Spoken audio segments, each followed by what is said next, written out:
ஒருத்தர் அலாட்மெண்ட் மணி பே பண்ணலைன்னா இம்மிடியட்டாக அவருடைய ஷேரை ஃபர்ஃபிட் பண்ணிடலாம். ஃபர்ஃபீச்சருங்கிறது அவர் கொடுத்த ஷேரை கேன்சல் பண்ணிடுறது. அப்போது அவர் ஷேர் சம்பந்தமாக கேபிட்டலில் கிரெடிட் கொடுத்துருக்கிறத கேபிட்டல் அக்கௌண்ட்டில் டெபிட் எழுதிடணும். இது அப்ளிகேஷன் மணி அலாட்மெண்ட் மணி ரெண்டையும் நம்ம ஏற்கனவே கிரெடிட் கொடுத்துருப்போம்.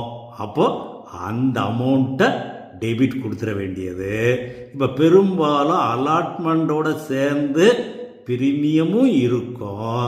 அந்த பிரீமியம் அமௌண்ட்டை நம்ம ரிசீவ் பண்ணாததுனால செக்யூரிட்டி பிரீமியம் ரிசர்வ் அக்கௌண்ட்டும் டெபிட் கொடுத்துடணும்.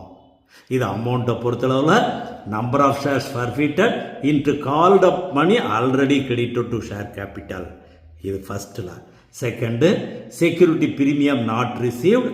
அதுக்கு வரும்போது number of shares forfeited into premium per share. இது கிரெடிட்டில் வரும் பொழுது ஏதோ பணம் அவர் கொடுக்காம இருக்கிறதுனால ஃபர்ஃபிட் பண்ணியிருக்கிறோம்.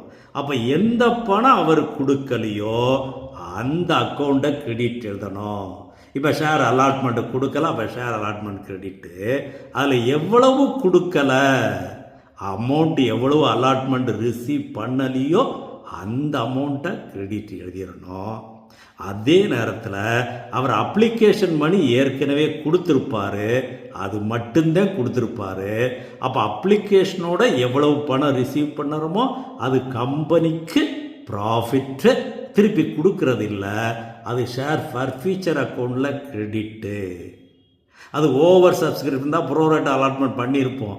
அப்படி இருந்தாலும் அதில் அப்ளிகேஷன் மணி எவ்வளவு ரிசீவ்டோ அந்த அமௌண்ட்டை நம்ம கெயின்னு சொல்லி கிரெடிட் எழுதிட வேண்டியது.